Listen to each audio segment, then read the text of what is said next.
All right. Well, welcome back to another episode of procrastination and newfound determination. If I gotta read this every time I walk in the garage, then so do you. Basically, this is a little update video on where I'm at with the Hilux. It's been sitting for 6 months or whatever. It's hard to find motivation, like when you leave a project sit for that long and then you're just so busy with stuff and things. But basically, this video is not going to be of doing any actual work. It's just explaining where I'm at, what I've done, and what's to come for the Hilux and getting it running. Those first couple pictures you saw are of the oil pan building process. That was a major undertaking. It was, I bet I took that motor in and out 5 or 6 times just to get measurements and then like tack things together and make sure that it was all going to clear, because on this cross member, it's absolutely silly how close the motor sits once it's in there, how close it sits on this side. It's like, oh, there, you can see better. Anyway, on this side, it's like inch and a half from the mating surface of the oil pan, which isn't really ideal, but I made it work, and I've gotten really good at taking that motor in and out and in and out and in and out. So if anything ever happens to it, I can probably confidently pull that motor, and I would say once it's all hooked up, I would bet less than a half an hour I could get that motor out. Now, I would love to tell you that I've just been so busy this summer with grinding on this thing and whatever else, but the truth is I haven't. I spent a lot of time dirt biking, which I should have been doing a little less of, and working on this because it is now coming into winter. It could snow any day now, and this thing is not done. But it's actually not even really that close to being done. Here's the list. To make it drive, I got to plumb the fuel system, which I'm actually working on tonight. Plumb the brakes. That's another deal that I'm kind of half-ass working on right now. Plumb the coolant. Haven't even ordered a radiator for it yet. Wire everything. That's all right here. I do have the fuse box stripped down to the bare minimum. Pulled all the plugs that I don't need. All that good stuff. That's all this loose wire. It's in a pile right now because I had this, the harness that connects to this is all stripped down. And then I had to figure out what it plugged into for the body harness. And then, yeah, the other harness. There's like 3 harnesses. Anyway, I stripped it all down. I still need to do the rest of the wiring. I want to make this thing as clean as possible.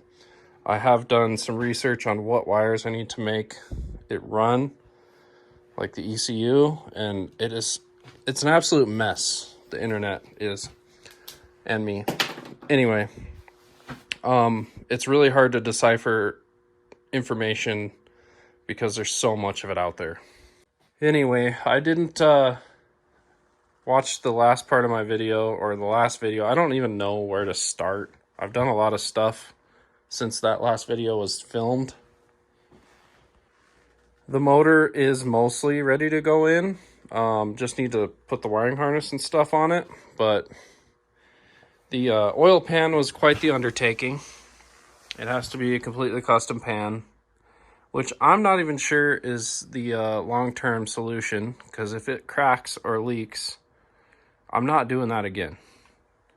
Basically, it has to be notched in the back for the steering, notched in the front for the cross member for the suspension. What a lot of guys do is they cut out that cross member in the front and then just run a front sump oil pan, and you're good to go. I, at first, had cobbled 2 oil pans together. Actually, it was an oil pan and a transmission pan, and kind of made a jig. I was going to just enclose it, but it looked like crap because it was like 3 different oil pans and a transmission pan put together. Anyway, I was going to make it closed in, all that good stuff. Decided I'll just use it as a jig for measurements, and I did that, and ended up just going with aluminum. I welded it all myself. I think all the aluminum in total cost me like 120 bucks for the full sheet. It was quite the debacle. It took forever to build. I used a spool gun aluminum welder. As you can tell, it's not the cleanest. And I did grind out all my welds because I was ashamed of them. I'm not gonna lie. It had one leak after it was said and done. I put a bunch of weight on it, upside down, of course, on the workbench, on a rubber mat, and then tried to, like, I just sprayed air through it, and that was the one spot that bubbled. But anyway, that is done. That was an undertaking that took quite a while. I rebuilt the motor, i.e. painted it. Painted the intake, tried to scrub that. That took a while. I deleted all the EGR stuff. There used to be a hole back here, actually 2 holes. One for a sensor, one for the actual EGR that wraps around.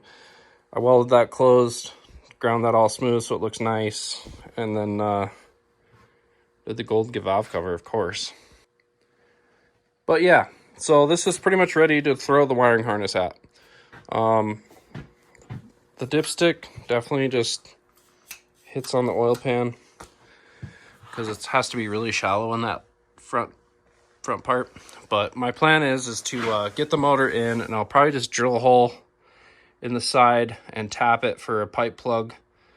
You know, drill it in a spot where it's not going to touch the internals when I fill the oil, and then that will be my oil fill level based on a measurement of how much oil I put in there.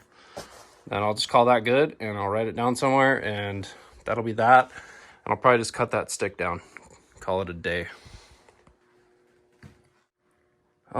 As far as mounting the motor went, that was actually really simple. I took the stock 2RZ motor mounts, chopped the whatever's off of them, and then I took the original motor mounts and just plated across. Those are the original mounts, and it sits right in there, nice and happy like. The back clearance for the intake and the back over here is really tight to the firewall, and I will definitely have to do a fan delete and run electric fans, which isn't a huge deal. I can deal with that. So amongst all this tomfoolery of kind of working on this thing here and there, and riding too much dirt bike, and just actually part of it too is my wife started her own cleaning business, and I've been kind of just anytime I don't work, she usually is, so I'm hanging out with my boys. Oh yeah, and before I forget, I had to come into Jesus with how I was spending my time. Anyway, the old dirt bike. You know how I mentioned that I was spending too much time on that? Well, that resulted in one of these. Oh, broken collarbone. Made me realize I should have maybe stayed home that day and just worked on this thing. So that'll do it for you. But anyway, mid truck build, I decided to do a complete garage renovation / organization, which is good because everything was just yard saled all the way around this thing. And it may not look like much right now, but this is organized to me. I got those bolt bins, went through like 3 dead Toyotas worth of bolts, and just all the other things. I have yet to label them because I haven't had time, but like, yeah, there's gun locks in there and stuff. There's just all kinds of stuff and things. But yeah, I've got, over the years, I've just had many Toyotas come through my hands, and I've made them either, they probably didn't run when I got them, so if they did, they got rebuilt and sold. But all the dead ones are in here. There's just stuff and things that I had yard saled all over this thing, all over this garage, so it was long overdue. This thing was just full of parts that I would tell myself that I'm going to keep in case I bought whatever it was that the parts come off of someday. And I never did do that. So, or I might not ever get to that point. So I got rid of a bunch of stuff. But that silly garage organizing task took forever. It was like a 2 or 3 week ordeal in total coming out here. I bet I moved that one UZ to 3 different places before I actually found a resting home for it, which is ironically 3 feet away from where it was sitting before. But yeah, we're a little more organized. I actually know where the parts are for most of this because over the course of time, they kind of got yard saled everywhere. Back to the Hilux here.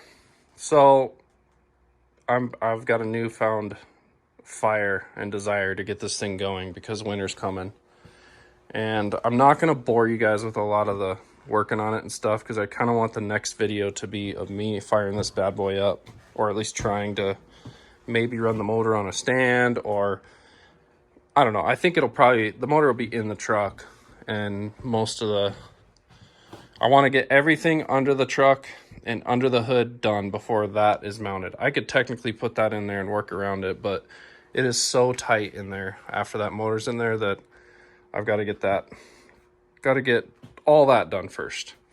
The brakes, I had to order a Willwood master cylinder. I've got to probably figure out how to mount that to that surface there. The brakes also need to be moved from this right side to the left side because the header is on this side and I don't want it to overheat the brake lines.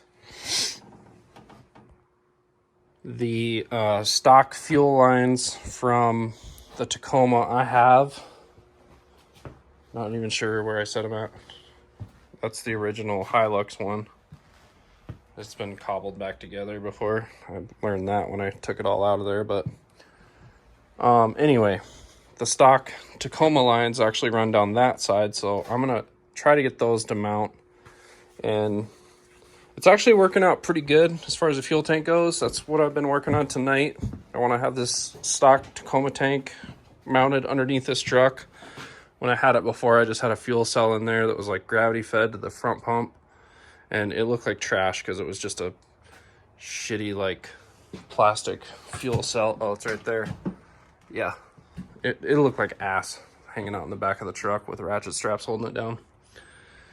Oh, there's those fuel lines I was talking about. Anyway, had to massage this side a little bit, get that lip bent up. Get this, the tank is really long for this pickup, so I just squished all of the seam inward. Hopefully it doesn't leak.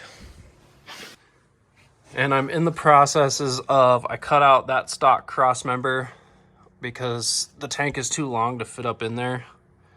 And I'm in the processes of building mounts, or straps, I should say, to mount this bad boy. And I'm fairly certain once it's mounted, the filler neck is going to match right up to where that goes. So I'm going to start grinding this thing out in the next month or so. I'd like to have it like back up in the driveway under its own power within, I'm going to tell myself 2 months, but we'll see. Hopefully it can be sooner than that. Thanks for tuning in and just following along, because it's an absolute struggle to make these videos and the editing and all that. And I just want to get the thing done. That's why I'm not filming a lot of the work, but we're going to get after it. I'm going to try to get this thing done, and I'll catch you on the next one, which I hope will be me like trying to fire this thing up or doing something remotely cool that's not wiring or building an oil pan that took 20 hours to build, or scrubbing. I'm sure you really want to watch me scrubbing the engine bay in this thing and all that, but I'm just going to pretend like I snap my fingers and that gets done. So anyway, enough talk, more work, less play. We'll get this damn thing done.